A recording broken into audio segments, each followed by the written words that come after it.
Hello बच्चों, नमस्कार। आप लोगों का एक बार फिर से स्वागत है निशान सर के इस ऑनलाइन क्लासरूम में। तो लास्ट वीडियो में हमने पढ़ रखी थी ऑडिटिंग के कुछ क्वेश्चंस, और आज जैसा कि हमने वादा किया था कि हम ऑडिटिंग का पार्ट 2 भी लेकर आएंगे, तो आज हम लोग इस वीडियो में ऑडिटिंग के जो बचे खुचे क्वेश्चंस हैं और मेन टॉपिक्स हैं उसको डिस्कस करने वाले हैं। बहुत सारे बच्चों ने लास्ट टाइम वीडियो में कमेंट्स भी किया था कि सर कुछ कुछ पॉइंट्स में कुछ क्वेश्चंस में डाउट रह गई। जैसे सिया ने कमेंट्स की थी, आयुष ने बहुत अच्छे कमेंट्स किए थे, और बहुत सारे ऐसे कमेंट्स हैं जो मुझे पढ़कर बहुत ही खुशी हुई। तो आप लोग प्लीज कमेंट करके बताएं कि मेरा एफर्ट्स, मेरी जो भी मेहनत है, क्या आप लोगों के लिए सही है, मेरी वीडियोस आप लोगों को समझ में आ रही है, ताकि मुझे भी पता चल पाए कि मैं जो मेहनत कर रहा हूं आप लोगों के लिए कितना हेल्पफुल है। चलिए, तो उन्होंने कहा था कि सर वॉचडॉग और ब्लड हाउंड वाले क्वेश्चंस पॉइंट्स थोड़े से डिटेल में बता दें। तो फर्स्ट वीडियो में क्योंकि मैंने उस पॉइंट को, उस क्वेश्चंस को बहुत शॉर्ट में बताया था, तो आज इस वीडियो में मैं लास्ट में इस पूरे क्वेश्चंस को डील करने वाला हूं। और आपके एग्जाम के लिए जो क्वेश्चंस हैं, जो थ्योरेटिकल क्वेश्चंस हैं, पॉइंट्स हैं, वो कौन कौन से इंपॉर्टेंट हैं, बेसिक पॉइंट्स को आज हम लोग डिस्कस करेंगे। ठीक है, तो चलिए फटाफट स्टार्ट करते हैं आज का ये वीडियो। तो आप लोगों को क्वेश्चंस पढ़ लेनी है। What is audit programme, how it is prepared, explain its importance, characteristics, advantage and disadvantage. तो ऑडिट प्रोग्राम बेसिकली होता क्या है सर, हम लोगों को इस टॉपिक्स को पढ़ना है। तो डेफिनेशन की बात की जाए तो सबसे पहले आप लोग डेफिनेशन नोट डाउन करें। An audit program is a written plan of action designed by the auditor to see that all the books of accounts have been audited properly. The work is over in time and there is uniformity in the audit work. कहता है audit programme एक written plan है। ठीक है, programme समझ में आता है ना, जैसे आप लोग एग्जाम के लिए कोई प्रोग्राम तैयार करोगे कि भैया हम लोगों को पढ़ना कैसे है, पहले क्या काम करना है, फिर बाद में क्या काम करना है, इस काम को कौन करेगा, कैसे कैसे किया जाएगा, क्या क्या टूल्स लगेंगे, ये सारी चीजें। तो वैसे ही ऑडिटिंग के लिए मान लो कि एज ए ऑडिटर मैं एक सीए हूं और मैं एक ऑडिटिंग करने जा रहा हूं किसी कंपनी को। तो सबसे पहले मैं प्रोग्राम तैयार करूंगा कि भैया वहां पर कितने लोगों को भेजना है। सबसे पहला बुक्स अकाउंट कौन सा चेक किया जाएगा, कौन इस बुक्स ऑफ अकाउंट्स को चेक करेगा, कौन वेरीफाइड करेगा, उसका क्या रिपोर्ट बनाएगा। तो हर एक प्लान ऑफ एक्शन जो तैयार किया जाता है रिटन फॉर्म में, उसको हम लोग ऑडिट प्रोग्राम कहते हैं। ठीक है, आगे कहता है every person interested with the part of the audit work has to put his signature of the part of the work completed by him. और जिस पार्ट को जो कंप्लीट करेगा वो वहां अपने साइन करेगा, सिग्नेचर करेगा, ताकि हम लोगों को पता चल पाए कि कौन सा पार्ट किस पार्टिकुलर पर्सन ने किया है, ताकि अगर उसमें कुछ गड़बड़ी होती है तो उससे कंसर्न पर्सन से उस सारी चीजों से रिलेटेड क्वेश्चंस को पूछा जाए। समझ में आ गई बात। तो हर एक पार्ट के लिए एक कंसर्न पर्सन है, एक पार्टिकुलर पर्सन को अपॉइंट किया जाता है और वो काम करता है और उस पर अपने सिग्नेचर करता है। ठीक है, तो ये हो गया ऑडिट प्रोग्राम। अब आता है कैरेक्टरिस्टिक्स की बात। तो कैरेक्टरिस्टिक्स के बारे में हम लोग डिस्कस करेंगे। पहला है रिटन। आप लोगों को समझ में आ ही गया कि ऑडिट प्रोग्राम बनाने के लिए ये रिटन फॉर्म में होना बहुत ही जरूरी है, ताकि हम लोगों के सबके पास एक एक पेपर हो कि कौन सा काम किसको करने हैं। ठीक, दूसरा क्लियर कट, एकदम क्लियरिफाई है कि पहला काम क्या होगा, दूसरा काम क्या होगा, इस काम को कौन करेगा, सारी चीजें हमारी क्लियर कट। तो second point is clear cut. तीसरा फ्लेक्सिबल। वी नो दैट कि हमारा जो भी प्रोग्राम, जो भी प्लानिंग, जो भी प्रोसीजर होगा वो फ्लेक्सिबल होना बहुत जरूरी है। बिकॉज जो हमारा इन्वायरमेंट है, जो हमारी सिचुएशन है, वो अकॉर्डिंग टू द सिचुएशन और अकॉर्डिंग टू द इन्वायरमेंट वो चेंज होता रहता है, हमेशा वो रिजिड नहीं होता। तो ऐसा प्रोग्राम बनाना चाहिए कि वो धीरे धीरे, अगर समय के साथ कुछ चेंजेस आए तो उसमें हम लोग कुछ चेंजेस कर सकते हैं। ठीक है, नेक्स्ट डिस्ट्रीब्यूशन ऑफ वर्क। हम लोगों को ऑडिट प्रोग्राम में ये डिफाइन कर देना है कि कौन सा काम कौन व्यक्ति करेगा, कौन सा पर्सन करेगा। तो वर्क, काम को बांट देना इस ऑडिट प्रोग्राम में डिफाइन किया रहता है। Next fixation of audit staff responsibility. कौन सी रिस्पॉन्सिबिलिटी, कौन सा काम, कौन सा कर्तव्य किसका है, कौन इसके लिए जवाब देगा, ये सारी रिस्पॉन्सिबिलिटी तय की जाती है और ऑडिट प्रोग्राम में लिख दिया जाता है। ठीक, नेक्स्ट, ओवरऑल चेकिंग, एक ऐसा प्रोग्राम तैयार करना कि हर एक, लास्ट टाइम हम लोगों ने इंटरनल चेक पढ़ रखा था। इंटरनल चेक मतलब एक काम से दूसरे काम खुद ब खुद चेकआउट हो। अगर आप लोगों ने पार्ट 1 नहीं देखा है ऑडिटिंग का तो प्लीज लास्ट के वीडियो के लास्ट में जाएं और देखें, हमने लिंक शेयर कर रखी है। ऑडिटिंग का पार्ट 1 देख लें या हमारे चैनल में चले जाएं, वहां पर भी ऑडिटिंग का पार्ट 1 आप लोगों को मिल जाएगा। आप प्लीज पहले उसको देख लें, पढ़ लें, सुन लें, समझ लें, फिर आप लोग पार्ट 2 देखें। तो जिन बच्चों ने देख रखी है उनको पता ही है इंटरनल चेकिंग क्या है। हर एक पार्ट को दूसरे पार्ट से चेकआउट करने का एक ऐसा प्रोग्राम तैयार करना, ठीक है।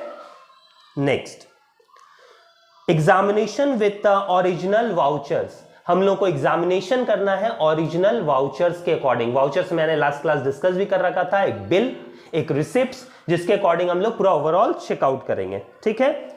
बेस्ड ऑन अकाउंटिंग सिस्टम, जो भी आप लोगों को प्रोग्राम तैयार करनी है वो अकाउंटिंग सिस्टम पे बेस्ड होनी चाहिए। हमारा अकाउंटिंग सिस्टम आप लोगों को पता है, उसी पे बेस्ड। ऐसा नहीं कि हम लोग अपना रूल, अपना प्रोसीजर बनाकर एक अकाउंटिंग प्रोग्राम तैयार करें, नहीं, वो अकाउंटिंग प्रोसीजर पे ही बेस्ड होना चाहिए। नेक्स्ट कहता है, keep in mind the weak and strong point of the internal check system. हम लोगों को इंटरनल चेक सिस्टम में हर एक वीक, हर एक स्ट्रॉन्ग पॉइंट पर भी ध्यान देना है कि कौन कौन से पॉइंट्स वीक हैं, कौन कौन से पॉइंट स्ट्रॉन्ग हैं। तो वीक पॉइंट्स पर ऐसा प्रोसीजर, ऐसा प्रोग्राम बनाना है ताकि वीक पॉइंट को हम लोग स्ट्रॉन्ग कर पाए। समझ में आ गया? तो हर एक पॉइंट को नोट डाउन करना है और बनाते समय माइंड में, ध्यान में रखने हैं, ठीक। सिग्नेचर, डेट एंड कॉलम, ये तो आपको पता ही है, हर एक डेट, किस दिन में, कितने दिनों में ये काम पूरा होगा, इस काम को कौन करेगा, उसका सिग्नेचर आपको वहां पर होना चाहिए। तो ये कुछ कैरेक्टरिस्टिक्स थे ऑडिट प्रोग्राम। तो अब हम लोग पढ़ने जा रहे हैं एडवांटेज ऑफ ऑडिट प्रोग्राम। सबसे पहला कहता है proper of division of work. We know about that कि ऑडिट प्रोग्राम एक ऐसा प्रोग्राम बनाया जाता है जहां सारे वर्कर्स के कामों को बांट दिया जाता है कि कौन सा काम कौन सा वर्कर्स करेगा, ठीक है। तो कहीं ना कहीं ये डिवीजन ऑफ वर्क है, ठीक है, प्रॉपर वे में। दूसरा कहता है डिटर्मिनेशन ऑफ रिस्पॉन्सिबिलिटी। रिस्पॉन्सिबिलिटी सबको बताई गई है, आपकी रिस्पॉन्सिबिलिटी क्या है, आपको क्या काम करना है, कितने दिनों में करना है और आपको काम ये पूरा करना है। Next, increase in the efficiency of employees, क्योंकि लेबर्स को पता है कि अपना काम क्या है, वो अपने काम को और अच्छे तरीके से कर देते हैं। और क्योंकि काम उसके कैपेबिलिटी के अकॉर्डिंग बांटा जाता है कि जो इंसान जिस काम में माहिर है उसको वो काम दिया जाता है, तो उस काम को वो और अच्छे तरीके से कर पाता है, ठीक है। Next, time saving. टाइम तो सेव होगा ही होगा सर, क्योंकि सारे एम्प्लॉयज को काम पता है कि मुझे इतना काम इतने दिनों में कर लेने हैं। तो अगर आपको काम और टाइमिंग पता है तो आप उससे कम समय में ही काम करने की कोशिश करोगे, ठीक। Next, facility of changing the work. यहां पर क्योंकि हर एक व्यक्ति को काम दिया गया है, हर एक पर्सन को काम में अपॉइंट किया गया है, तो हर पर्सन काम को करता है। सपोज दैट अगर कोई पर्सन बीमार पड़ गया या उसे लीव चाहिए, तो वहां जहां तक उसने काम पूरा किया वहां तक वो अपना सिग्नेचर करेगा और फिर वो छुट्टी लेकर चला जाएगा। उसके जगह पे कोई दूसरा वर्कर आ जाएगा और फिर वहां से वो साइन करके स्टार्ट करेगा। अगर बीच में कोई प्रॉब्लम आई तो पता है हम लोगों को कि किसका काम कहां से स्टार्ट हुआ और कहां को खत्म हुआ है। तो जहां जिसकी प्रॉब्लम है उस पर्सन को बुलाया जाएगा और उससे रिलेटेड वर्क करवाया जाएगा। समझ में आ गया? तो यहां चेंज करने, अच्छा दूसरा इंसान जब आता है तो उसको पता है कि वहां तक काम हो चुका है क्योंकि वो सिग्नेचर करके गया, अच्छा इसके बाद से काम स्टार्ट करना है, तो काफी इजी हो जाता है, ठीक है। Next, uniformity in the audit work. Audit work में यूनिफॉर्मिटी, यूनिफॉर्मिटी मतलब एक जैसा, सारे कोई को काम पता है तो सारे कोई, क्योंकि वो सारे प्रोग्राम्स के अकॉर्डिंग बनाए जा रहे हैं, सबको पता है कि काम को कैसे कैसे करना है, तो सब एक साथ वैसे ही उसी वे में काम करेंगे यूनिफॉर्मिटी के according. Knowledge about the progress of the work, क्योंकि ऑडिट प्रोग्राम बनाया गया, हम लोगों को पता है कितने दिनों में कितना काम होता चला जाएगा और हमारा प्रोग्रेस कहां तक हुआ, हमने जो डिसाइड किया था क्या एक्चुअल वर्क वहां तक हो पाया या नहीं हो पाया, और नहीं हो पाया तो क्यों नहीं हो पाया, उसका रीजन हम लोग को तलाश लेते हैं, ठीक है। Next, base of the future audit plan. कहीं ना कहीं ऑडिट जो प्रोग्राम बनाया जाता है वो फ्यूचर बेस्ड होता है कि फ्यूचर में हम लोगों को ये काम पूरा कर लेना है, इतने टाइम पे पूरा कर लेना है, ठीक है। तो ये कहीं ना कहीं फ्यूचर प्लानिंग के लिए बनाया जाता है, ठीक। प्रूफ इन द कोर्ट, हम लोग जो ऑडिट प्रोग्राम बनाते हैं क्योंकि वो रिटन फॉर्म में होता है तो हम लोग कोर्ट में प्रूफ कर सकते हैं, हमारे पास एविडेंस होता है हर एक चीज के लिए जिसके थ्रू हम लोग फाइल शूट कर सकते हैं, ठीक। Early completion of the audit work, क्योंकि काम बांट दिया गया है, सारे को टाइमिंग पता है, इसलिए काम बहुत ही जल्दी और समय पर पूरा हो जाता है। तो ये कुछ एडवांटेजेस थे ऑडिट प्रोग्राम के, तो आप लोगों को पढ़ लेने हैं ऑडिट प्रोग्राम, इसके आने के चांसेस बहुत ज्यादा है। देखो audit programme internal check, internal control, routine checking, ये पढ़ लेना है। इसमें से एक दो क्वेश्चन आएगा ही आएगा, या तो लॉन्ग में आए या तो शॉर्ट में आए, तो इसलिए बहुत ध्यान से इन सारी चीजों को आपको पढ़ लेनी है, और जिसको मैंने डिस्कस भी कर रखा है अपने लास्ट वीडियो में। चलिए चलते हैं नेक्स्ट क्वेश्चन की ओर। हमारा सेकेंड क्वेश्चन है, what do you mean by the verification of assets and liabilities, describe the duties of auditor on this concern. Auditors के क्या क्या राइट्स एंड ड्यूटीज हैं about the verification of the assets and liabilities. तो assets और liabilities तो आप जानते ही हो, अब ये सर वेरिफिकेशन होता क्या है, हम लोग इसको डिफाइन करेंगे, एक्सप्लेन करेंगे, तो नोट डाउन करें। सबसे पहले verification means providing the truth और confirmation. One of the most important duties of an auditor is connection with the audit of the accounts of a concern is to verify the assets and liabilities appearing in the balance sheet. He has not only to examine the arithmetical accuracy and bona fide of the transaction in the books of accounts by vouching only, but he has also to see that the assets and liabilities are recorded in the balance sheet are actually exist. इस पूरे definition का मतलब है कि एक auditor का काम सिर्फ बुक्स ऑफ अकाउंट्स को चेक करना या न्यूमेरिकल टर्म्स को चेक करना ही नहीं है कि आपने अर्थमेटिकली एक्यूरेसी देख ली कि प्रॉफिट कितना हुआ, लॉस कितना हुआ, हो गया। नहीं, ऐसा नहीं है। आप लोगों को अर्थमेटिकल एक्यूरेसी के साथ साथ आप लोगों को existence of the assets and liabilities को भी देखना है। लास्ट टाइम मैंने बताया था ऑडिटिंग कहाँ होता है, हमारे जो ब्रांचेस हैं, अगर हम लोगों को उस पर भरोसा नहीं है, हमारी कंपनीज हैं, हम उसको ऑडिट करवाते हैं, चेकआउट करवाते हैं। तो मान लो कि हमारा कोई ब्रांच है कोलकाता में, ठीक है, और कोलकाता में मैं यहां से ब्रांच को हैंडल करता हूं क्योंकि मैं हेड ऑफिस हूं। अब मैंने लास्ट टाइम भी बताया था, कुछ मशीन खरीदने के लिए पैसे दिए, मैंने एसी लगवाने के लिए पैसे दिए, मैं एम्प्लॉइज की सैलरी देता हूं, वगैरह वगैरह। तो अब मैं ऑडिटर को भेजूंगा वेरीफाई करने के लिए कि सिर्फ आप बुक्स ऑफ अकाउंट्स चेक मत करो, साथ ही साथ वहां पर एग्जिस्टेंस ऑफ द एसेट्स, क्योंकि वो जो बैलेंस शीट शो कर रहा है उसमें मुझे 5 लाख की मशीन दिखा रहा है, 4 एसी दिखा रहा है और बहुत सारे स्टॉक दिखा रहा है, बहुत सारी चीजें हैं। तो एक्चुअली में हमारा एसेट्स जो है वहां एग्जिस्ट करता है या नहीं करता है, इसी को हम लोग कहते हैं वेरिफिकेशन। और जो वैल्यू यहां शो की जा रही है, क्या वही एक्चुअल वैल्यू का एसेट्स वहां पर है या नहीं है, इसी को हम लोग कहते हैं वेरिफिकेशन। Is it clear? अगर आप लोग देखोगे स्पाइसर एंड पैगलर के अकॉर्डिंग, तो according to the Spicer and Pegler definition आप लिख सकते हो, the verification of the assets implies an inquiry into the value, ठीक, ओनरशिप एंड टाइटल। एक्चुअली में मैंने जो पैसे दिए थे उसने वो एसेट्स खरीद कर लगाए हैं, या हो सकता है उसने किराए पे लगा दिया और यहां शो ऑफ कर रहा है कि मैंने अपने खरीद कर एसेट्स को लगाया। इसका एक्चुअल में ओनर कौन है? Existence and the possession and presence of any charge on the assets। और अगर ये ऐसा नहीं है तो क्या इसे मॉर्गेज पे लिया गया है या इस पे कोई चार्जेस हैं, क्या लोन बकाया है, कुछ भी है, या इंस्टॉलमेंट पे लिया गया, क्या है, वो सारी डिटेल्स को चेकआउट करना ही एक ऑडिटर का काम होता है। और इस पूरे प्रोग्राम को हम लोग वेरिफिकेशन कहते हैं।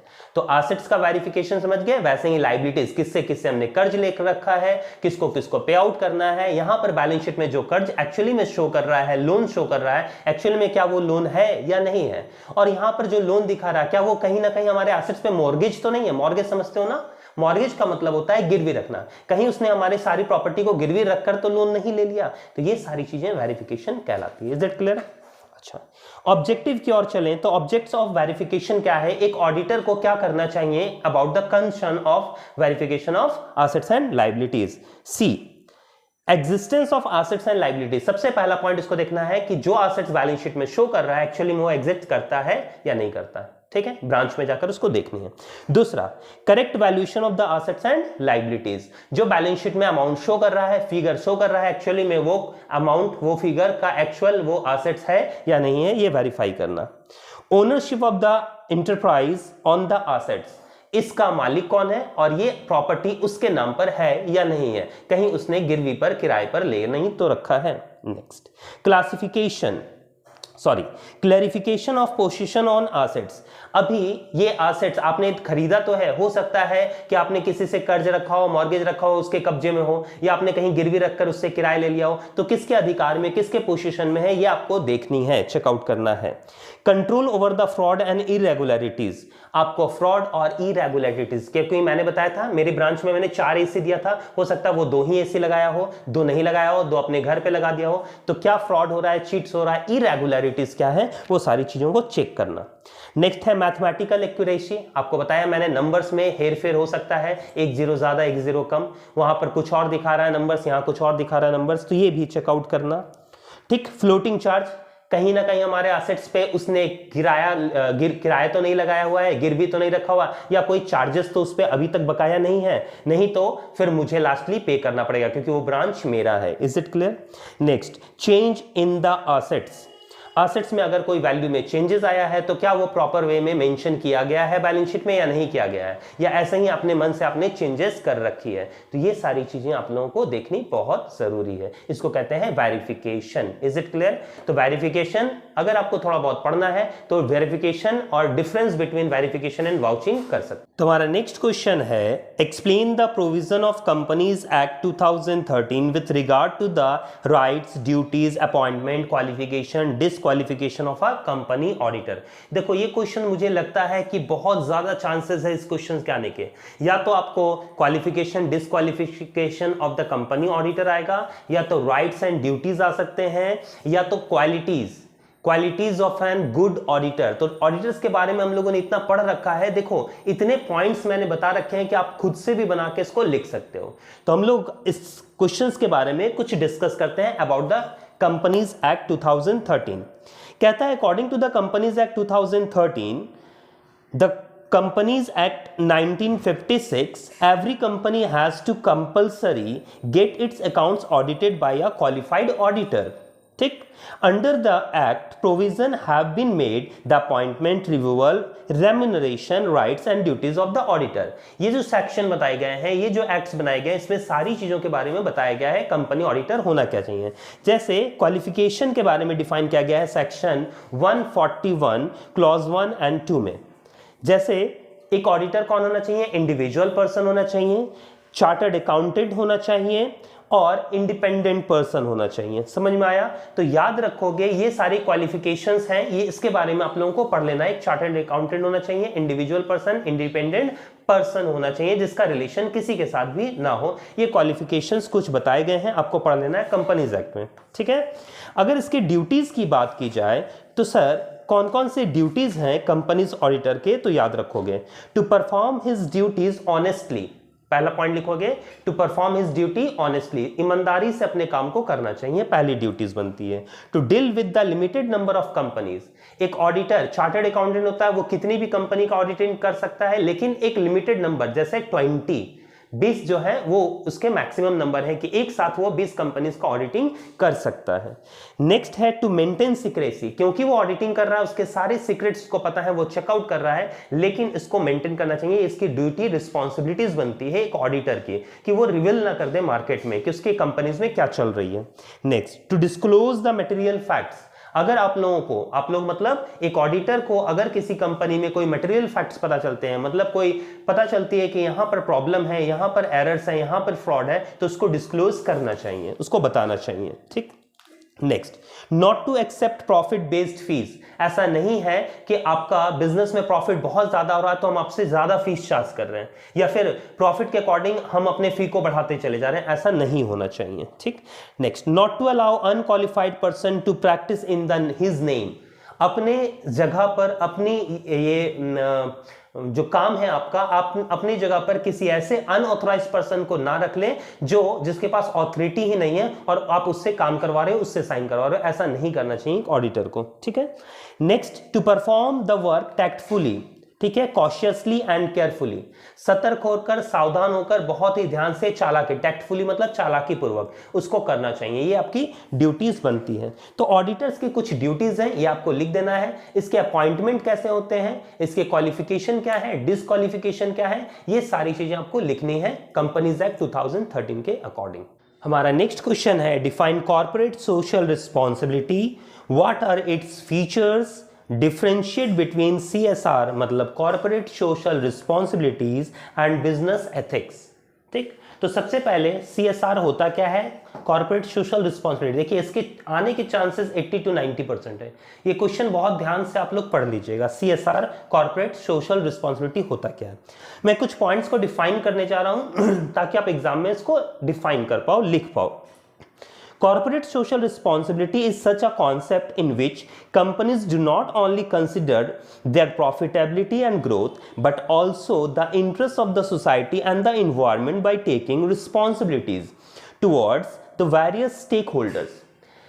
जो सोशल रिस्पॉन्सिबिलिटीज है हमारी कॉर्पोरेट की, उसका मतलब सिर्फ ये नहीं है कि आप अपने बिजनेस को ग्रो करो, अपने प्रॉफिट अपने ग्रोथ को बढ़ाओ, साथ ही साथ आप एनवायरनमेंट पे भी ध्यान दो, समाज पे भी ध्यान दो। Because we earn from the society, so we can do something for the societies। ये तो बिजनेस में हमने पढ़ ही रखा है।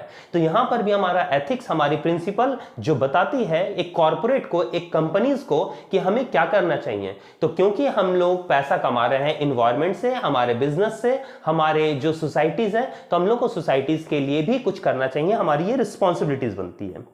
According to Peter F Drucker, देखोगे क्या कहते हैं, social responsibility requires managers to consider whether their action is likely to promote the public good, to advance the basic benefits, believes of our society, to contribute its stability, strength and harmony.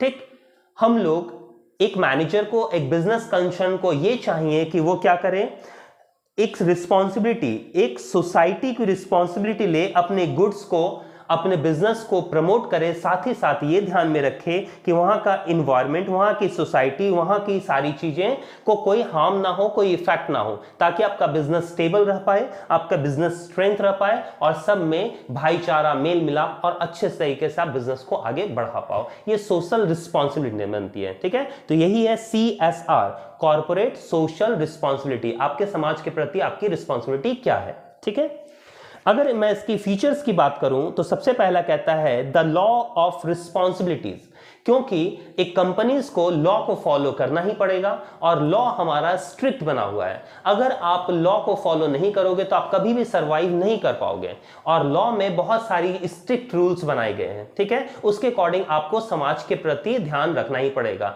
आप ज्यादा large scale पर या फिर आप बहुत cheap goods use करके high rate पर नहीं बेच सकते। बहुत सारी चीजें, रूल्स एंड रेगुलेशन बनाई गई है, तो कहीं ना कहीं हमें समाज को भी देखते हुए अपने गुड्स को प्रमोट करना है। नेक्स्ट है लॉन्ग टर्म सेल्फ इंटरेस्ट, क्योंकि कंपनीज का काम होता है छोटे समय के लिए नहीं, लंबे समय के लिए रन करना, और लंबे समय तक अगर बना रहना है तो आपको सच के साथ चलना ही पड़ेगा। आप झूठ बोलकर एक दिन, 2 दिन या 3 दिन ही रह पाओगे। आज मैं आपको झूठ बोलकर पढ़ाऊंगा, आप मेरा क्या देखोगे, 1 घंटा वीडियो देखोगे, दोबारा आओगे नहीं सर अच्छा नहीं पढ़ाते हैं।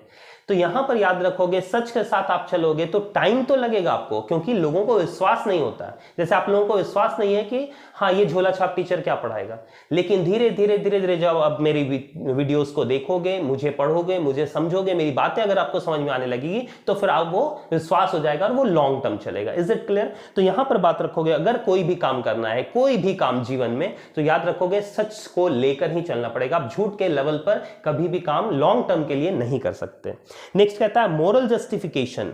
बिग कंपनीज जो है वो सोशल पावर लेकर, क्योंकि समाज के लिए अगर वो काम कर रही है तो उसके साथ कहीं ना कहीं समाज अटैच हो चुका है, तो वो सोशल पावर लेकर आगे की ओर बढ़ सकती है, मोरल जस्टिफिकेशन कर सकती है। क्योंकि अगर आपको आत्मसंतुष्टि ना हो तो आप बिजनेस कभी नहीं कर पाओगे। जैसे मैं आपको पढ़ा रहा हूं और मुझे खुद समझ नहीं आ रहा है, मुझे मोरली खुद लग रहा है कि नहीं यार मैं गलत पढ़ा रहा हूं, मैं गलत चीजें बता रहा हूं, तो जब मैं ही सेटिस्फाई नहीं हूं तो आप सेटिस्फाई कैसे हो पाएगा? तो हमेशा याद रखोगे, कोई भी काम करने से पहले खुद सेटिस्फैक्शन, खुद सेटिस्फाई होना बहुत जरूरी है अपने काम से। नेक्स्ट कहता है इंडिपेंडेंसी ऑफ कंपनीज।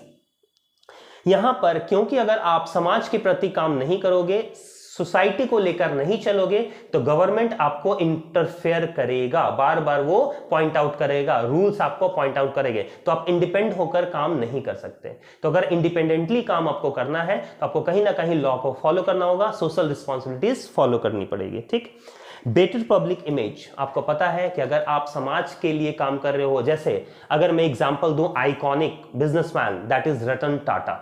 ठीक, बिजनेस तो सारे कोई कर रहे हैं, बट रतन टाटा जो कर रहे हैं वो बिजनेस के साथ साथ समाज सेवा भी है। समझ में आ गया? उनके प्रोडक्ट्स को देख लीजिए, उनके सारी चीजों को देख लीजिए, उनका नेचर देख लीजिए, उनका बिहेवियर देख लीजिए, तो वो बिजनेस तो कर ही रहे हैं, साथ ही साथ पब्लिक में एक इमेज बन रहा है, रिस्पेक्ट बन रहा है उनका।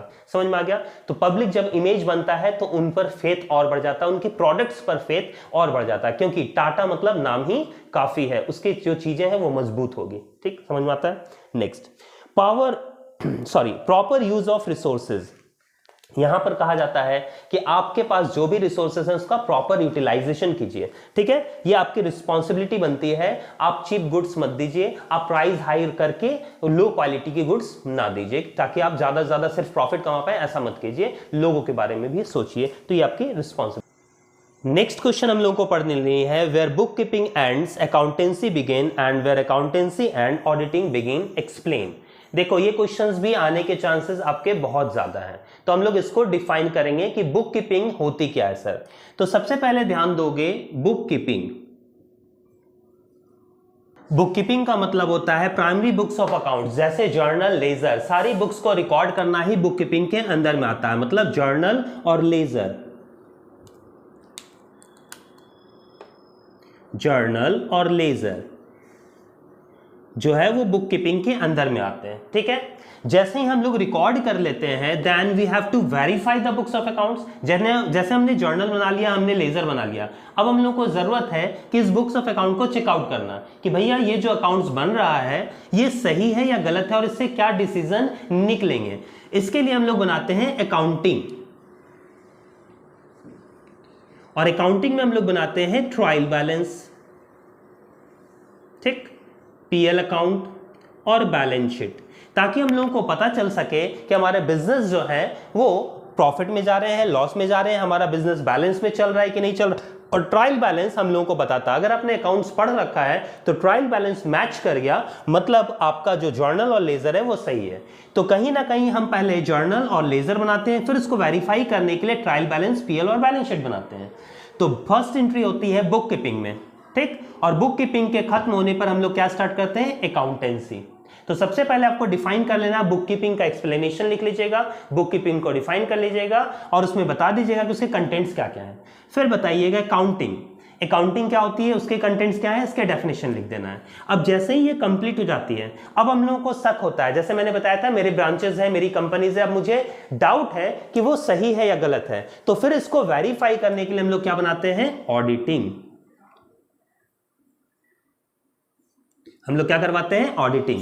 तो सारे बुक्स ऑफ अकाउंट्स को फिर चेकआउट करना ही क्या कहलाता है, ऑडिटिंग कहलाता है। तो ये स्टेटमेंट फिर इसका डेफिनेशन लिख दोगे, ऑडिटिंग हमने पढ़ ही रखा है, ऑडिटिंग होती क्या है उसका पूरा डेफिनेशन, कैरेक्टरिस्टिक्स लिख दोगे और लास्ट में कंक्लूजन लिखोगे, from the above definition we can say that कि जब bookkeeping, when book keeping ends accountancy begin, because of bookkeepings के सारे बुक्स को चेकआउट करने के लिए we have to prepare accounting formats, and जब अकाउंटिंग एंड्स होता है then we have to check out all the books of accounts, then we have to start auditing. तो इसको खत्म करने के बाद हम लोग क्या स्टार्ट करते हैं, ऑडिटिंग स्टार्ट करते हैं। तो इसका पूरा डेफिनेशन लिखना है, ठीक है। ये पॉसिबिलिटीज नहीं है कि आपको एक वीडियो में मैं सारे डेफिनेशन लिखवा पाऊं, सारी चीजें बता पाऊं, ये आप याद रखोगे, बट मैं प्रॉब्लम्स क्या क्या है, कौन कौन से मेन टॉपिक्स हैं, ये सारे का डिस्कशन कर दे रहा हूं ताकि आपको समझ में आ जाए। बाकी आप बुक से, नेट से डेफिनेशन निकाल लीजिए, इसके बारे में एक्सप्लेन कर लीजिए और डिफाइन कर लीजिए, ठीक है, और सारी चीजों को पढ़ लीजिए। देखिए यहां कोई भी शॉर्टकट नहीं है किसी भी चीज के लिए, ठीक, बट मैं कोशिश करता हूं कि आप लोग कुछ दिनों में जो इंपॉर्टेंट टॉपिक्स हैं वो कर लें। बट मैं बार बार आप लोगों से कहता हूं, आप लोग पूरे साल जो बच्चे नहीं पढ़ते हैं और सोचते हैं लास्ट में पढ़कर मैं एग्जाम दे दूं, ऐसा कभी ना करें। पूरे साल आप मेहनत करें, भले ही आप क्लासेस करें, ट्यूशन करें, कॉलेज करें, कहीं से भी करें, बट पूरे साल आप पढ़ें। और लास्ट में जो मैं वीडियोस बनाता हूं ये आपके लिए बहुत हेल्पफुल होगा, आप उसको सिर्फ पॉलिश कर लें। समझ में आ गई बात। लेकिन कुछ बच्चे होते हैं सिर्फ डिपेंडेंट हो जाते हैं, लास्ट में बस पढ़कर जाना है और एग्जाम देना, ऐसा ना करें। ऐसा करने से आपके आगे फ्यूचर्स के लिए प्रॉब्लम क्रिएट हो सकती है, क्योंकि आपने लिमिटेड चीजें पढ़ रखी है और आपका जो लाइफ है वो बहुत वास्ट है, आपको हर चीजों को फेस करना है, इसलिए आपको हर चीजों की नॉलेज होनी चाहिए, बहुत जरूरी है, ठीक है।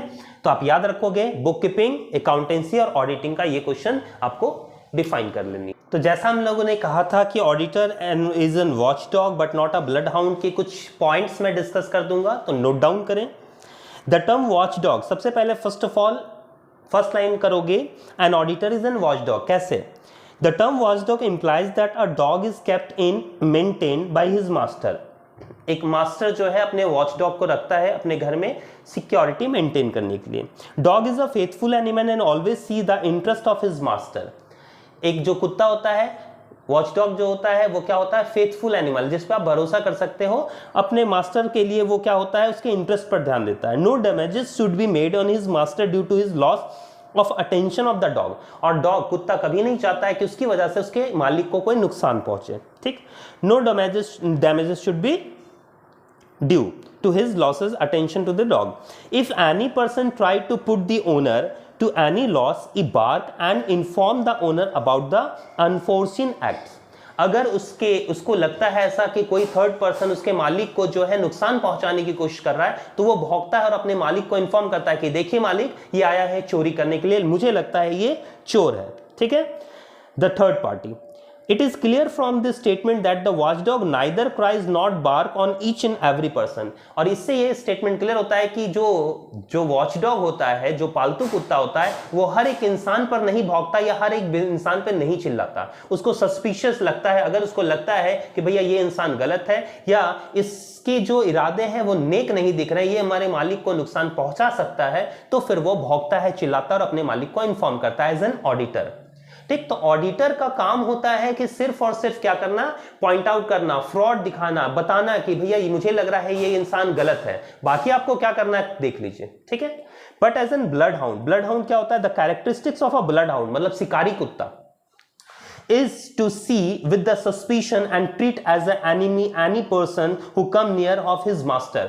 जो शिकारी कुत्ता होता है, अगर उसको लगता है, वो तुरंत काटता है, वो नहीं देखता है कि वो क्या नुकसान पहुंचा, क्या अगर उसको लगता है कि ये नुकसान पहुंचाने वाला, तुरंत काट खाता है, वो तुरंत नोचता है उसको। ठीक है।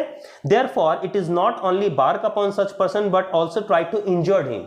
वो सिर्फ चिल्लाता भौंकता नहीं, उसको काटता भी है। ठीक है। Thus the auditor should not act as follow of a bloodhound। तो ये क्वालिटीज जो है कभी भी ऑडिटर की नहीं हो सकती। ऑडिटर कभी भी ये नहीं चाहता कि किसी को नुकसान पहुंचाए। वो सिर्फ और सिर्फ क्या तैयार करता है? अपना ऑडिट रिपोर्ट तैयार करता है। मैंने बोला ही था लास्ट टाइम, ऑडिट रिपोर्ट भी जरूर पढ़ लीजिएगा, उसको कैसे बनाया जाता है, ये भी बहुत इंपॉर्टेंट क्वेश्चन है। तो एक अपना रिपोर्ट तैयार करता है कि भैया मुझे लग रहा है यहां गलतियां हुई है, यहां फ्रॉड हुई है, इस पार्टिकुलर पर्सन ने इतना फ्रॉड किया है, ये रिपोर्ट आप पकड़िए, मालिक जो चाहेगा वो करेगा, मुझे नहीं पता कि क्या करनी है क्या नहीं करनी है, तो मैं ये सारे काम नहीं करूंगा। तो ये आप लिख सकते हो पूरा स्टेटमेंट, इसमें कुछ ऑडिटिंग के पॉइंट्स भी नोट डाउन कर सकते हो और ये स्टेटमेंट को डिफाइन करके लास्ट में अपना कंक्लूजन लिख सकते हो। आप लोगों को कॉर्पोरेट गवर्नेंस भी पढ़ लेनी है। Define corporate governance, what are the major problems of the corporate governance, आपको ये भी देख लेना है। रूटीन चेकिंग मैंने बताया, आपको देख ही लेना है। तो एक बार मैं फटाफट सारे क्वेश्चंस को इस वीडियोस में बताने जा रहा हूं, आप लोग नोट डाउन कर लो कि कौन कौन से पॉइंट्स और कौन कौन से टॉपिक्स हैं जो मोस्ट इंपॉर्टेंट है और जो पढ़ने हैं। ठीक है। और उससे भी महत्वपूर्ण एक इंपॉर्टेंट न्यूज आप लोगों के लिए, हम लोगों की ऑनलाइन के साथ साथ ऑफलाइन क्लासेस भी चलती है, आप सभी को पता ही है। बैंक मोड में हमारा क्लास चलता है, सारी क्लासेस जो है वो रेगुलर बेसिस पर स्टार्ट हो चुकी हैं, ऑल सब्जेक्ट्स। तो अगर किसी बच्चों को करनी है for 11, 12 CBSE board, JAC board, ISC board या ग्रेजुएशन ऑल सेमेस्टर्स के कोई भी क्लासेस आप लोगों को करनी है, तो आप इन्फॉर्म कर सकते हो, मेरा नंबर उसमें दिया हुआ होगा, आप इंक्वायरी कर सकते हो, गूगल में सर्च कर सकते हो या फिर मैसेज करके मुझसे पूछ सकते हो। हमारी बैंक मोड में क्लासेस चलती है वीएन ट्यूटोरियल के नाम से, आप लोगों को पता ही है। तो अगर किसी को ऑफलाइन क्लासेस करनी है तो आप उनसे इन्फॉर्म कर सकते हो ताकि वो मेरे से कुछ नॉलेज गेन कर पाए। ठीक है। अब आप लोगों के लिए मोस्ट इंपॉर्टेंट जो क्वेश्चंस हैं वो ध्यान देंगे। कौन कौन से क्वेश्चंस हम लोगों को पढ़ लेनी है। पहला जो क्वेश्चन है नोट डाउन करेंगे, explain the meaning of auditing, also discuss the limitation, scope and objectives, पहला क्वेश्चन। दूसरा, where book keeping ends accountancy begin, where accountancy ends auditing begins, explain, ये क्वेश्चन आपको पढ़ लेनी है। ठीक। उसके बाद आप लोगों को पढ़ लेने हैं what is audit programme, how it is prepared, explain its importance, characteristics, advantage, disadvantage। उसके बाद आप लोगों को पढ़ लेनी है audit notebook, what is audit notebook, describe the merits, contents and demerits of audit notebook. उसके बाद आप लोगों को पढ़ लेनी है what is internal control, difference between internal control and internal check. मैंने बताया ही था, ये भी इंपॉर्टेंट क्वेश्चन में से एक है। वेरिफिकेशन तो आपको देख लेना है, what do mean by verification of assets and liabilities, describe the duties of an auditor in his concern, explain the provision of Companies Act 2013 with the regard of the rights, duties, appointment, qualification, disqualification of the company auditor। आपको ये जरूर देख लेना है। उसके बाद auditor is an watchdog but not a blood hound, explain this statement, आपको ये भी देख लेना है। ये सारी चीजों के बाद CSR मैंने बताया, कॉर्पोरेट सोशल रिस्पॉन्सिबिलिटी, आप लोगों को वो देख लेनी है। और आप लोगों को कॉर्पोरेट गवर्नेंस, ये आप लोगों को देख लेनी है। तो ये सारे कुछ इंपॉर्टेंट क्वेश्चंस थे जिसके आपको पढ़ लेनी है, देख लेना है। वाउचिंग से रिलेटेड अगर आप क्वेश्चंस देख सकते हो तो देख लीजिएगा। वाउचिंग लास्ट टाइम आ चुका था और बहुत सारे ऐसे क्वेश्चन होते हैं जो बार बार रिपीट होते हैं, तो आप वाउचिंग जरूर देख लें, हो सकता है ये क्वेश्चन रिपीट हो जाए। What do mean by vouching? Vouching क्या होता है? एक बैकबोन ऑफ अकाउंटिंग होता है, ठीक। Vouching is the backbone of accounting. ये और वाउचिंग कैसे कैसे किए जाते हैं, इसके कैरेक्टरिस्टिक्स क्या है, फीचर्स क्या है, एडवांटेज क्या है, डिसएडवांटेज क्या है। तो वाउचिंग मैंने बता ही रखा था, बिल्स को चेकआउट करना, वाउचर्स को चेकआउट करना वाउचिंग कहलाता है। तो ये सारी कॉन्सेप्ट आपको पढ़ लेनी है। तो चलिए आज का वीडियो हम लोग यहीं पर समाप्त करते हैं। हम लोग मिलेंगे अपने नेक्स्ट वीडियो में। तब तक आप सारे पॉइंट्स को देख लें। जिन्होंने फर्स्ट पार्ट नहीं देख रखा है वो फर्स्ट पार्ट जाकर देख लें, लिंक मैंने शेयर कर रखा है। और फिर सेकंड पार्ट को पूरा देख लें, डिफाइन कर लें, समझ लें, सोच लें। अब हम लोग मिलेंगे अपने नेक्स्ट वीडियो में नेक्स्ट सब्जेक्ट के साथ। तब तक के लिए धन्यवाद।